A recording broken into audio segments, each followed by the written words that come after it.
आज मैं आपको सिखाने वाला हूँ वर्ब और उसके काइंड्स के बारे में। तो वीडियो को बिल्कुल लास्ट तक जरूर देखते रहिएगा।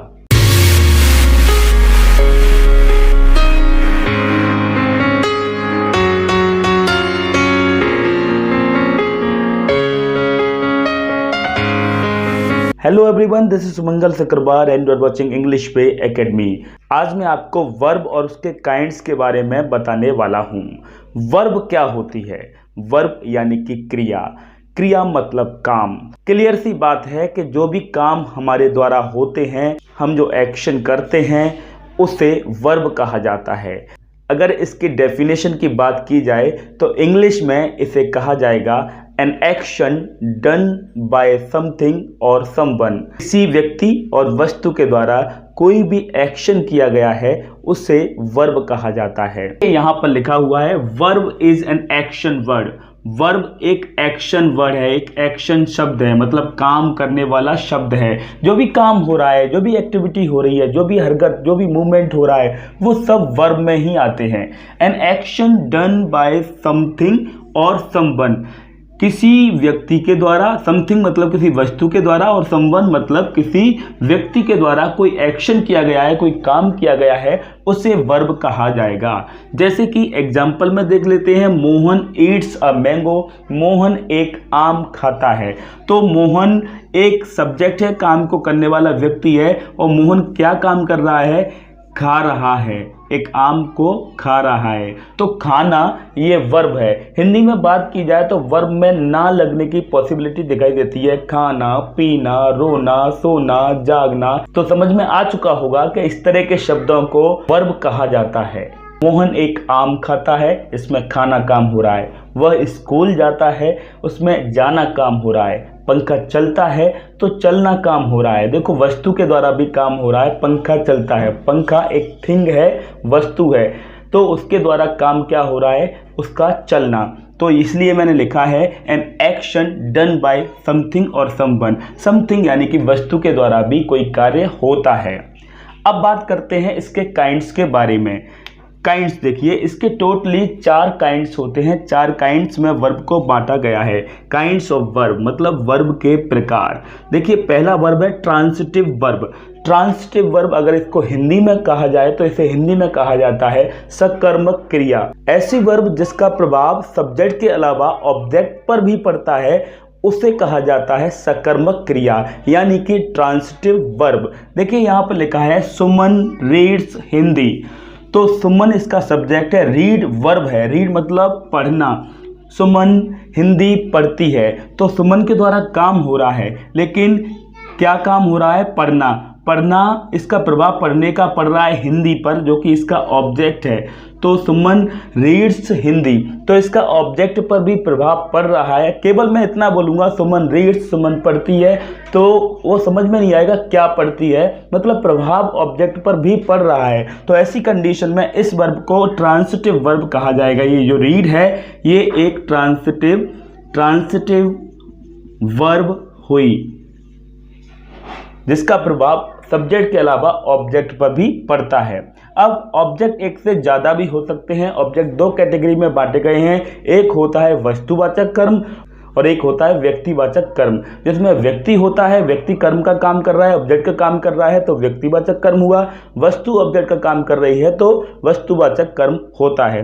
जैसे कि यहाँ पर एक सेंटेंस में मैंने दोनों ऑब्जेक्ट ले लिए हैं। किसी भी ऑब्जेक्ट को पहले लिखा जा सकता है। He gave me a book, उसने मुझे एक किताब दी। He gave me a book, उसने मुझे एक किताब दी। तो देना वर्ब है, इसको कर कौन रहा है? वह। अब देना मुझ पर हो रहा है, मी पर, और बुक पर भी हो रहा है देने का काम। तो ये दोनों ऑब्जेक्ट हैं, एक ऑब्जेक्ट और दूसरा ऑब्जेक्ट। 2 ऑब्जेक्ट हो गए। तो ये वाला व्यक्तिवाचक कर्म है, व्यक्तिवाचक ऑब्जेक्ट है, और ये वाला वस्तु है, क्योंकि बुक एक वस्तु होती है। मी व्यक्तियों के लिए यूज होता है, तो मी एक व्यक्ति है। तो 2 ऑब्जेक्ट हो गए। वर्ब का नेक्स्ट काइंड है इंट्रांसिटिव वर्ब। इसका ठीक अपोजिट, ट्रांसिटिव का ठीक अपोजिट है इंट्रांसिटिव वर्ब। इंट्रांसिटिव यानी कि अकर्मक क्रिया, ऐसी वर्ब जिसका प्रभाव ऑब्जेक्ट पर ना पड़े, वह स्वतंत्र वर्ब है जिसके लिए ऑब्जेक्ट की जरूरत ही नहीं है, उसे इंट्रांसिटिव वर्ब यानी कि अकर्मक क्रिया कहा जाता है। गौर कीजिए इन सेंटेंसेस पर। मोहन रन्स, मोहन दौड़ता है। अब केवल मैं सेंटेंस बोल रहा हूं मोहन दौड़ता है, इसमें ऑब्जेक्ट नहीं है, इसका प्रभाव जो है सब्जेक्ट पर ही पड़ रहा है, सब्जेक्ट के अलावा ऑब्जेक्ट पर नहीं पड़ रहा है, ऑब्जेक्ट है ही नहीं, ऑब्जेक्ट की जरूरत भी नहीं है, तब ये सेंटेंस ये हुआ। इस सेंटेंस में ये रन जो वर्ब आई है ये इंट्रांसिटिव वर्ब बोली जाएगी। ऐसे ही दे प्ले, वे खेलते हैं, तो खेलना जो वर्ब है, खेलना एक इंट्रांसिटिव वर्ब है क्योंकि इसका ऑब्जेक्ट नहीं दिया। वे खेलते हैं सेंटेंस पूरा है। वे क्रिकेट खेलते हैं ये भी हम कह सकते हैं, वे फुटबॉल खेलते हैं ये भी हम कह सकते हैं, लेकिन फुटबॉल और क्रिकेट आ जाएगा तो फिर वो उसमें ऑब्जेक्ट का काम कर जाएंगे। यहाँ पर ये बिना उनके भी बोली जा सकती है, इनका प्रभाव किसी ऑब्जेक्ट पर नहीं पड़ रहा है, इसलिए इन्हें इंट्रांसिटिव वर्ब कहा जाएगा। मोहन रन्स, मोहन दौड़ता है। दे प्ले, वे खेलते हैं। आते हैं वर्ब के थर्ड काइंड की तरफ। तीसरा काइंड है लिंकिंग वर्ब। ऐसी वर्ब जिनके अर्थ को पूरा करने के लिए किसी कंप्लीमेंट की जरूरत पड़े उसे कहा जाता है लिंकिंग वर्ब, क्योंकि वो वर्ब किसी ना किसी शब्द से लिंक रहती हैं, वो शब्द उसका कंप्लीमेंट होता है। अगर आप कंप्लीमेंट नहीं जानते हैं तो इस शब्द का हिंदी अर्थ होता है पूरक, ऐसी चीज जो किसी को पूर्ण करती है। मेरे हाथ में मार्कर है, मार्कर में इंक डलती है, बिना इंक के मार्कर किसी काम का नहीं है, तो मार्कर का पूरक इंक है। ठीक उसी तरह से इंक भी अपने आप में कोई काम नहीं कर सकती, तो इंक का पूरक, इंक का कंप्लीमेंट जो होगा वो मार्कर या पेन होगा। तो ऐसी वर्ब जिनमें कंप्लीमेंट की जरूरत होती है, बिना कंप्लीमेंट के उसका अर्थ अधूरा सा रहता है, उस वर्ब को लिंकिंग वर्ब कहा जाता है। गौर कीजिए, राम इज ग्रेट, मैंने बोला है राम इज ग्रेट, राम महान है। अगर मैं इस सेंटेंस को केवल राम इज तक छोड़ दूं, राम है, तो राम क्या है क्लियर कुछ समझ में नहीं आ रहा है, राम है अकेला बोलता हूं, सेंटेंस बहुत अधूरा है। राम इज गुड कह दिया तो सेंटेंस पूरा हो जाएगा, राम इज ग्रेट कह दिया तो सेंटेंस पूरा हो जाएगा, राम इज बैड कह दिया तो सेंटेंस पूरा हो जाएगा। तो गुड, बैड, ग्रेट ये जो शब्द हैं, या फिर मैं कोई और भी शब्द लगा सकता हूं राम के बारे में, तो इस इज वर्ब को पूर्ण करने का काम कर रहे हैं, इसके कंप्लीमेंट का काम कर रहे हैं। तो ऐसी वर्ब जिनमें अर्थ को पूरा करने के लिए किसी कंप्लीमेंट की जरूरत होती है उसे लिंकिंग वर्ब कहा जाता है, क्योंकि वो किसी कंप्लीमेंट से लिंक होती है। इसी तरह का एक एग्जाम्पल मैंने और दिया है, अर्थ इज राउंड, पृथ्वी गोल है। अब मैं केवल सेंटेंस बोलता हूं पृथ्वी है, तो सेंटेंस पूरा नहीं है। इस सेंटेंस में पृथ्वी क्या है ये आपको बताना पड़ेगा। पृथ्वी गोल है, तो ये गोल शब्द है, यानी कि राउंड जो शब्द है, राउंड वर्ड ने इस इज को पूर्ण करने का काम किया है। राउंड इसका कॉम्प्लीमेंट बन रहा है, इसलिए इस कॉम्प्लीमेंट बनने की वजह से कॉम्प्लीमेंट से इज वर्ब लिंक है, इसलिए इस इज को लिंकिंग वर्ब कहा जाएगा। वर्ब का लास्ट काइंड है ऑक्सिलरी वर्ब या हेल्पिंग वर्ब। ऑक्सिलरी वर्ब और हेल्पिंग वर्ब एक ही चीज होती है, इसे हिंदी में कहा जाता है सहायक क्रिया।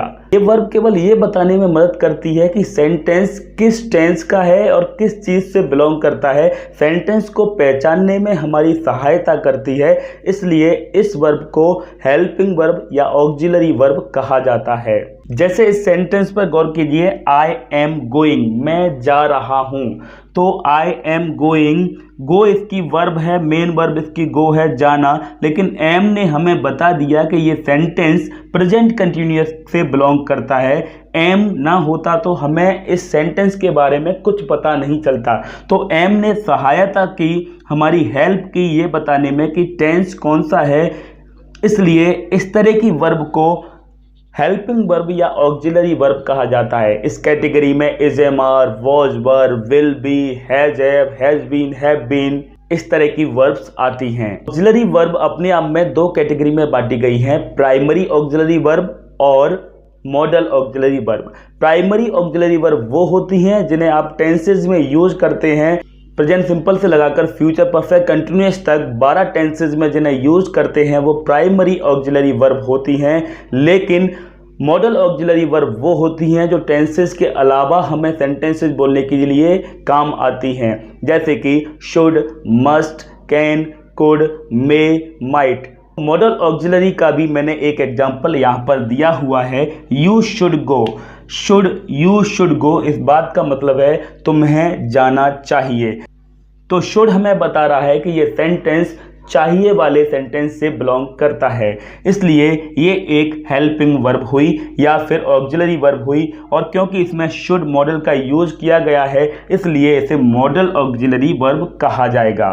तो आज मैंने आपको सिखाया वर्ब और उसके काइंड्स। ये वीडियो कैसा लगा कमेंट बॉक्स में जरूर बताइएगा। अच्छा लगा हो तो लाइक जरूर कीजिएगा। अगर आप फर्स्ट टाइम हमारे चैनल पर आए हैं तो चैनल को सब्सक्राइब कीजिए और उसके बाद बेल आइकन को क्लिक कीजिए ताकि आपको टाइम पर हमारी वीडियोज के नोटिफिकेशन मिल जाया करें। So that's enough for today. Thanks for watching video.